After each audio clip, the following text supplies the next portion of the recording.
Let me talk about the free market and how we can navigate these tough times. Arthur, I think you'll agree. These are what we are going into are going to be the roughest economically of our lifetime. This is Right. probably going back to depression, and we can do it. Although I don't think we have enough people in Washington that believe in the American people to free them.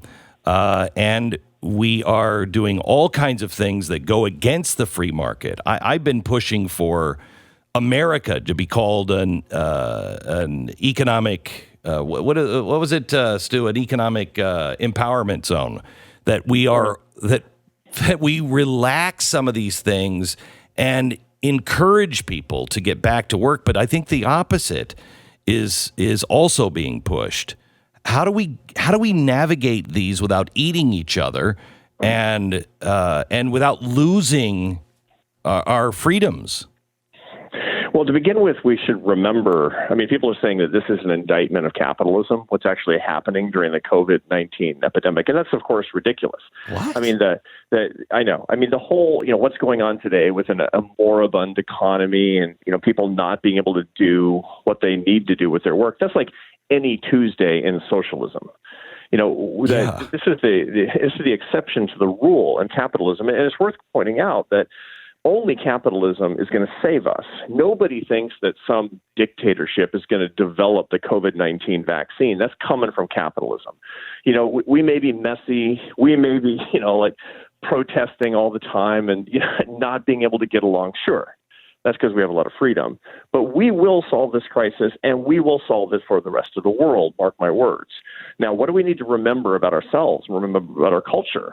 It's very important for us to remember that only we can save our economy from what has happened, and that requires each of us to put our oar in the water. The whole idea that the government is going to be able to support people forever is insane. I'm glad that we have public policies that can create a safety net. I'm a big believer in the safety net. I love the safety net. But only capitalism made the safety net possible. It's the first time in history we've been able to take care of our brothers and sisters in need that we haven't met. That's because of the largesse and wealth that actually comes from the capitalist system. It's also the case that, we will come out of this. And the only reason we're going to come out of this is because of hard work and human endeavor and the startup of our own lives, getting that going again. And so we must not stand in the way of that as a government or as a people. So when, everybody's talking about opening up the economy, et cetera, and I think I reread FDR's Only Thing to Fear Itself speech just a couple of nights ago. And I think we're in the same place where really it is our fear that is stopping us. And fear is being preached everywhere now. How do we open this up? Because we got to get back into doing stuff, but people are afraid. And in some ways, rightfully so. Yeah, no, the fear comes from uncertainty. If we actually knew what the possible outcomes are and had probabilities on them, we could insure against. That's called risk. The whole insurance industry. Right.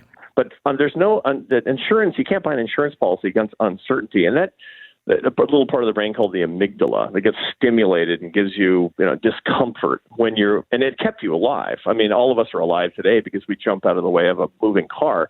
But when it's chronically stimulated by our circumstances, we're fearful and we're unhappy and we're uncomfortable, and that's what's going on. Okay, now here's the solution. Here's the antidote. And again, I'm an economist, but I wind up doing the happiness work because it's more fulfilling at the end of the day. And one of the things that we know is that the opposite of fear is love. People think that love and hatred are opposites. They're not. Hatred is downstream from fear.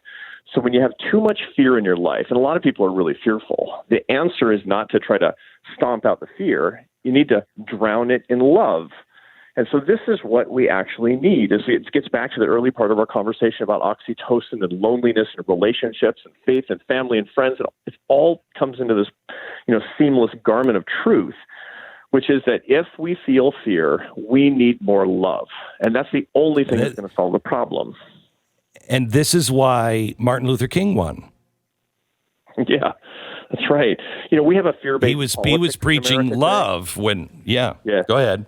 Yeah, and right now, we have very much of a fear-based politics, and it proceeds pretty predictably from the 2008 financial crisis, where a lot of politicians are basically saying, be afraid of the other guy.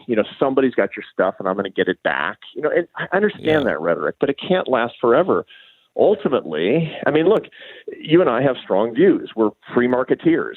We believe in, a better society, and we promote the American military because America is a force for good in the world and all that. But it's on the basis of the love for our society, the love for our country, a love for each other, and indeed, even the love for the people who disagree with us politically and people around the world who disagree with us. Yes. It's not based on fear of anything. America is not a fearful country. And so that's what we need, all of us in leadership positions, which includes, by the way, not just Glenn and Arthur, but every single person who's listening is a leader. You have the leadership capability. Use it for love, and you will be part of the reason that we solve the crisis from the COVID-19 epidemic. Arthur Brooks, his series is in The Atlantic, How to Build a Life. You can also follow him at arthurbrooks.com. He has a podcast, The Art of Happiness, that is well worth your time.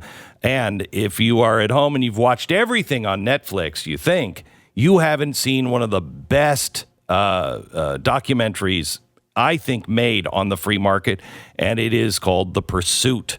And it's by Arthur, and he takes you all around the world. And it is, you want to debunk the socialism in Sweden? Watch The Pursuit. Watch that on Netflix. Arthur, thank you. And let's not have 6 months between our next conversation. Thank you so much, Arthur. I agree, Glenn.